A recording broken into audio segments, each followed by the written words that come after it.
Hey guys welcome to my channel. আমি মনোজ। এখন আমরা কথা বলবো হচ্ছে প্রজাপতি 2 এই সিনেমাটার ডে 1 মানে বক্স অফিস এবং বক্স অফিস প্রেডিকশন ইত্যাদি পুরো বিষয়টা কি যেতে পারে, ডে 49 বক্স অফিস কিভাবে যেতে পারে। দেখো, বাদ বাকি কোনো ছবিগুলোরই বক্স অফিস দেওয়ার মতন বক্স অফিস আসবে বলে আমার অন্তত মনে হচ্ছে না। মানে এখন যে এখন যে জায়গাটায় রয়েছি, আমি তো অন্তত কোনো বাদ বাকি কোনো ছবির থেকে হাইপ হাইপ জিনিসটা হাইপ সেই হাইপটাই বুঝতে পারছি না।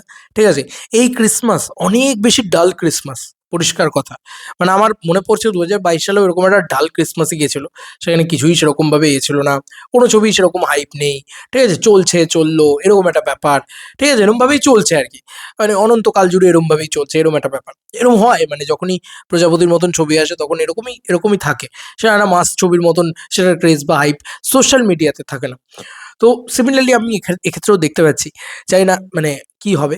তবে বাদবাকি ছবিগুলোর বক্স অফিস দেওয়ার মতন ডে 1 বক্স অফিস দেওয়ার মতন বক্স অফিস হবে বলে মনে হয় না। বাংলা ইন্ডাস্ট্রির এতটাই খারাপ অবস্থা। এবং আরও একটা হিন্দি ছবি আছে কার্তিক আরিয়ানের, যেহেতু সেটা আছে আমি আগেও বলেছি যে শো পাওয়া নিয়ে ভাগাভাগি হবে এবং ম্যাক্সিমাম শোটা ওই হিন্দি ছবিটা নিয়ে চলে যাবে। ভালো হোক খারাপ হোক, চলুক না চলুক, প্রথম দুটো দিন তো অন্তত ওই শোটাকে টেক করে রাখবে আর কি। মানে টেক ওভার করে রাখবে তারা শোটাকে। প্রবলেম এটাই। যাই হোক, এবার যদি চলে আসি প্রজাপতি 2 এর কথায়। বন্ধুরা, প্রজাপতি 2 পার্ট 1 এর তুলনায় ওপেনিং এ বেটার দেবে। কেন এই কথাটা বলছি?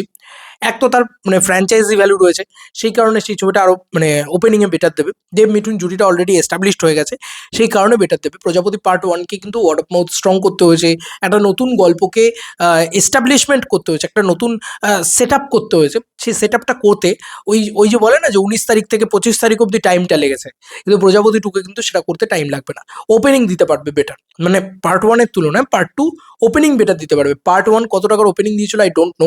আই হোপ মনে হয় 15 থেকে 20 লাখ টাকার মতন একটা কালেকশন হয়েছিল প্রথম দিনে, খুব ভুল যদি না করি তো। এবং খুবই ডাল একটা বুকিং চলছিল, খুবই ডাল একটা কালেকশন হচ্ছিল। কেউ ভাবতেও পারেনি যে ওই সিনেমাটা ওরম ব্যবসা করে নেবে। তারপরে হঠাৎ করে 25 তারিখে এসে দেখা যায় যে আস্তে আস্তে আস্তে বড় মত গ্রোথ হতে হতে হতে হতে হতে হতে হঠাৎ করে দেখা যায় যে সিনেমাটা মানে এক এক দিনে 1 কোটি টাকা করে মারছে। তো এটা কিন্তু হয়েছিল।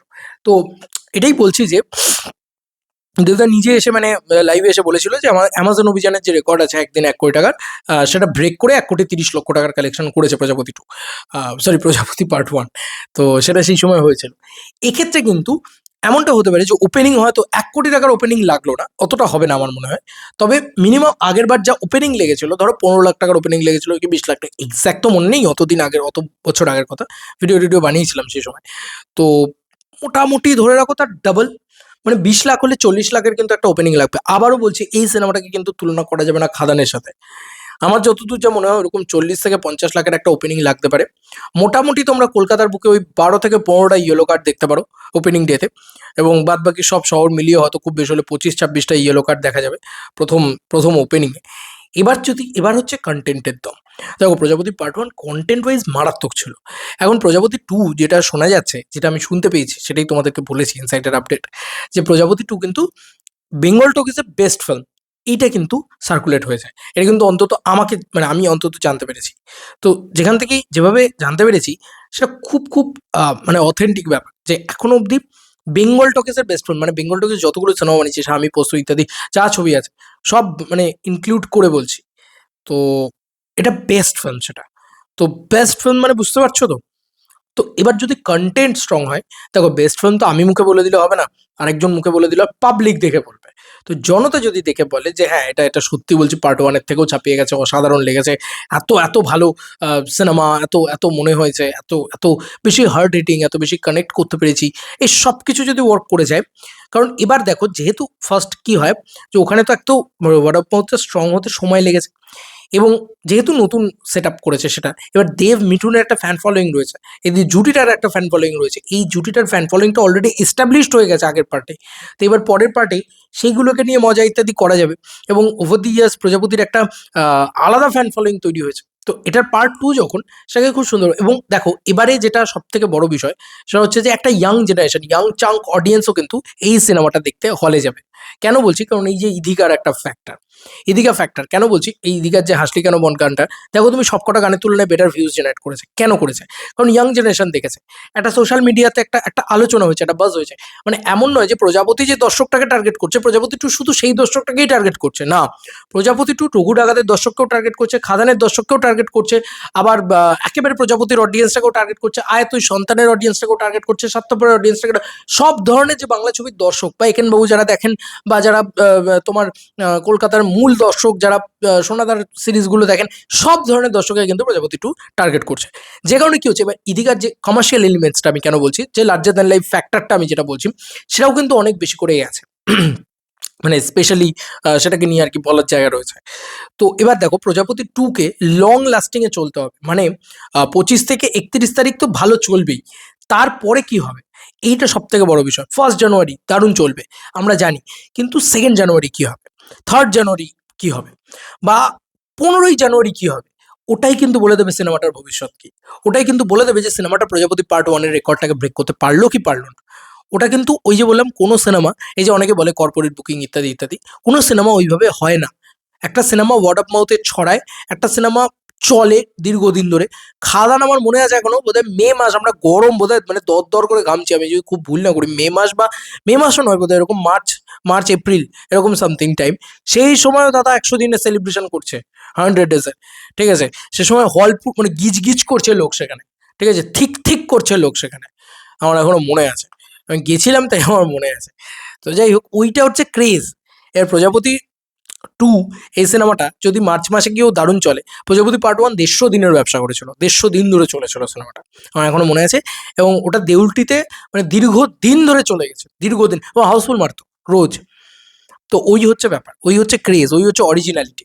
তো ওটা তোমাকে বুঝতে হবে ভাই। তো এবার প্রজাপতি টু এর ক্ষেত্রে চলে আসে, প্রজাপতি টু কিন্তু ওই প্রথম দিকটাতে কিন্তু ইনিশিয়াল একটা বুস্ট পাবে, যেহেতু বললাম ফ্র্যাঞ্চাইজি ভ্যালু ইত্যাদি সেগুলো রয়েছে, বাট বাকিটা তো কন্টেন্টে খেলতে হবে।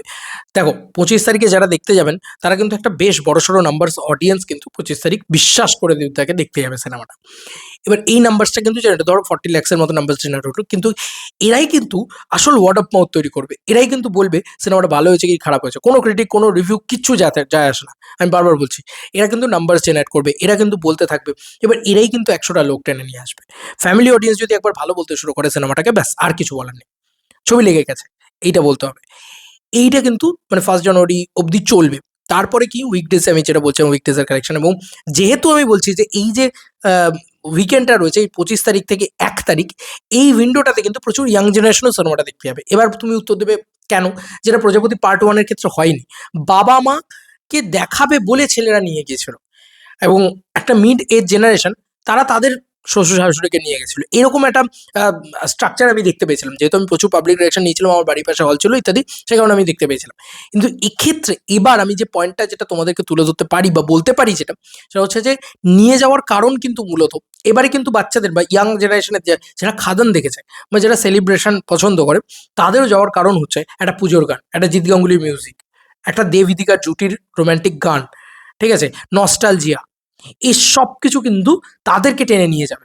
ঠিক আছে, বা যারা দেবকে নিয়ে সেলিব্রেট করতে ভালোবাসে তাদেরকে টেনে নিয়ে যাবে, দেভিয়ান্সদেরকে টেনে নিয়ে যাবে।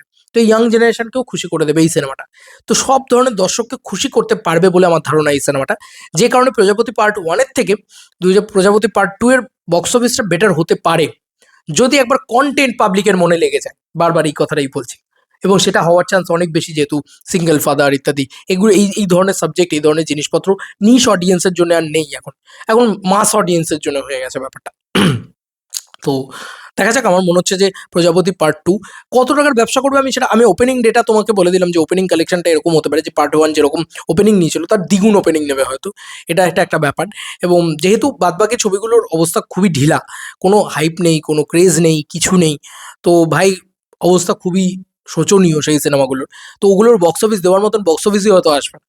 ঠিক আছে, মাল্টিপ্লেক্স ওই কোনো রকমে হয়তো 1 কোটি 1.5 কোটি 2 কোটি এই রেঞ্জে থাকবে। প্রজাপতি 2কে কিন্তু মাল্টিপ্লেক্সে আমার মনে হয় টার্গেট রাখা উচিত বহুরূপীর কালেকশনকে বিট করা। ঠিক আছে, বহুরূপী 2 মানে বহুরূপীর কালেকশনকে বিট করে 5 কোটি 60 লক্ষ টাকার যে কালেকশন সেটাকে বিট করা। এবার দেখা যাক কি হয়, কারণ মাল্টিপ্লেক্সে অলরেডি 4.5 কোটি টাকার কালেকশন কিন্তু প্রজাপতি পার্ট 1 করেছিল। দেখা যাক কি হয়, মানে আমরা ওয়েট করে থাকবো এই পুরো বিষয়টা দেখার জন্য। তবে ওপেনিংয়ে এরকম একটা নাম্বারস আসতে পারে, একটা মিরাকল, একটা ম্যাজিক এরকম কিছু ঘটে যেতে পারে। দেখা যাক কি হয়, কিন্তু সেটা ভালোর দিকেই যাবে, খারাপের দিকে যাবে না, আমার এটা মনে হয় কোথাও গিয়ে। কারণ পাবলিকের একটা সেট, মানে একটা সেট অডিয়েন্স আছে, তারা এটা দেখতে যাবেই, তুমি যা তাদেরকে যতই খারাপ বলে নাও না কোনো, যাই বলে নাও না কোনো, তারা এই সিনেমাটা দেখতে যাবেই। তো সেইখান থেকে তুমি তাদেরকে বিরত করতে পারবে না। তো ওপেনিং কালেকশনটা কিন্তু এইটা মতন যেতে পারে। এরপরে ওয়ার্ড অফ মাউথ বাড়তে থাকলে, মানে ওই ঝাঁপিয়ে ওই ঝড়ের মতন অডিয়েন্স আসে, যেটা প্রজাপতি 2 এর ক্ষেত্রে আমি সরি প্রজাপতি পার্ট 1 এর ক্ষেত্রে দেখেছিলাম। ওটা যদি প্রজাপতি 2 এর ক্ষেত্রে ওয়ার্ক করতে থাকে, লোকে হুইল চেয়ারে করে আসছে, ঠিক আছে? সে একদম সেই নাইটি পরে লোকে চলে আসছে, ঠিক আছে? আমি এইগুলো দেখেছি, সিরিয়াসলি বলছি, আমি দেখেছি। এতটা এজেড জেনারেশন, তিনি শাড়ি পরতে পারেন না, তিনি ওরমভাবে এসেছেন। কিন্তু তুমি ওই সিনেমাটা দেখতে এসেছেন, তো ওনার ওই ক্রেজটা কাজ করে গেছিল ওনার জন্য। তো প্রজাপতিও কিন্তু একটা ক্রেজি সিনেমা, সেটা কিন্তু ক্রেজ ক্রিয়েট করেছে, ঠিক আছে? তো আমার যেটা মনে হয় যে হতে পারে, এটা যদি হয় তাহলে কিন্তু খুব সাংঘাতিক। মানে তাহলে কিন্তু এই সিনেমাটা বিয়ন্ড লেভেলে চলে 15 কোটি টাকার ঊর্ধ্বে ব্যবসা করবে। তো মিনিমাম কালেকশন প্রজাপতি 2 এর আমার অন্তত ধারণা বলে 8 থেকে 10 কোটি টাকা হবেই হবে। চলো বন্ধুরা, নতুন কোনো ভিডিওতে দেখা হবে। বাই।